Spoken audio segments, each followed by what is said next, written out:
Students, today we will start our next topic, that is pregnancy and embryonic development.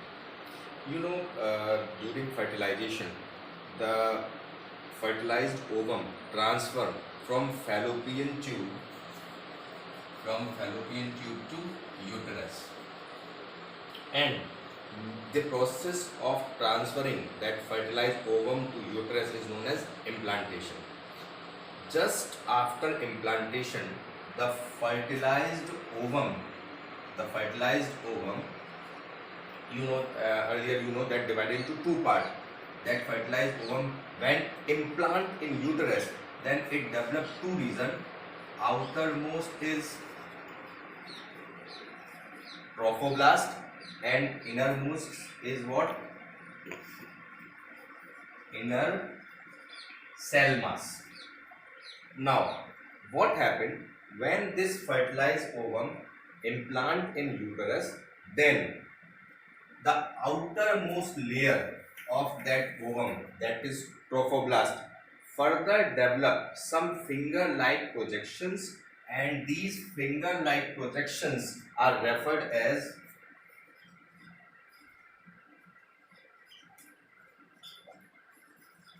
chorionic villi. These finger-like projections that arises from trophoblast, the outermost layer of that fertilized ovum, these chorionic villi surrounded by the tissues of uterus and maternal blood present in and around them. These chorionic villi surrounded by the tissues of uterus and the maternal blood present in and around them, and the tissues of uterus and these chorionic villi, the tissues of uterus and chorionic villi arrange themselves in an interlocking manner and form a structural and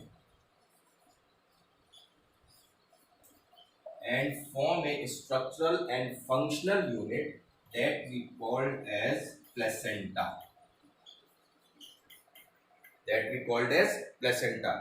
This placenta is very important because it ensures the supply of oxygen and nutrients to the embryo, and also to receive the waste material and carbon dioxide of the developing embryo to receive back.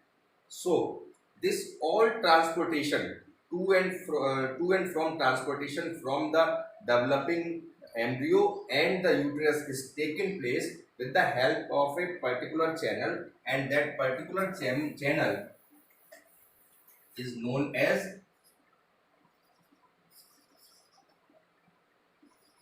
umbilical cord. There is a long tubular structure in between placenta and developing embryo. This elongated tubule in between developing embryo and uterus is referred as umbilical cord. This is a channel from which the substance transported to and from in between embryo and uterus. Now what happened? In the later phase of pregnancy, this placenta,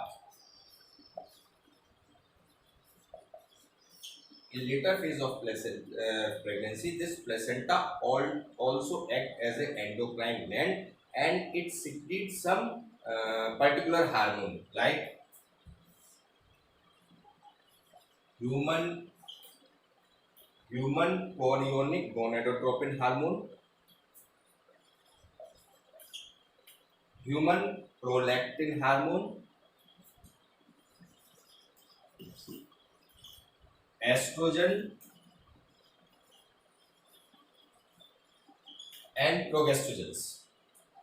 I repeat, in the later phase of pregnancy or embryonic development, this placenta also act as endocrine gland, and it start to secrete some genital hormone. These are human chorionogonadotropic hormone, human prolactin hormone, estrogen, and progesterone. And in the later phase of pregnancy, this placenta also release a hormone that is relaxin.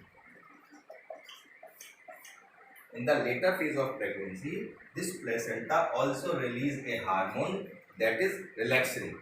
This relaxin is very important because it soft the tissue or ligament that present in pelvic region. Because you know when during embryonic development, when embryo increases size, so for the better accommodation, this relaxin make the soft and flexible that ligament that present in pelvic region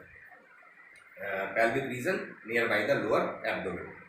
Now here I would like to mention that along with these hormone, there are some other hormone or also like cortisol is one hormone, estrogen, progesterone I told you earlier.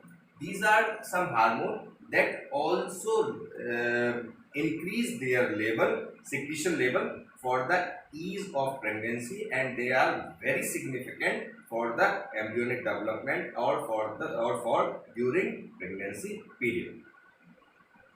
So this is all about the role of placenta. Now earlier I told you that ovum, fertilized ovum have two basic reasons: outermost trophoblast and innermost is inner cell mass.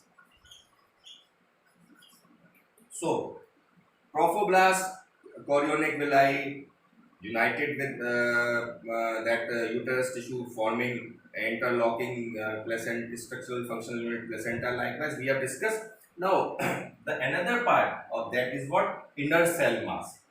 Inner cell mass during the process of pregnancy or embryonic development divided into three regions, and these three regions or three distinct layers. These three distinct layer are ectoderm, mesoderm and endoderm. Inner cell mass during the phases of pregnancy or during the embryonic development develop three distinct layers. These three distinct layers, yeah, germinal layer are from outside to inner side. These are ectoderm, mesoderm and endoderm. These three layers are very important because they form the tissues, they form the organ that are required in a mature adult body.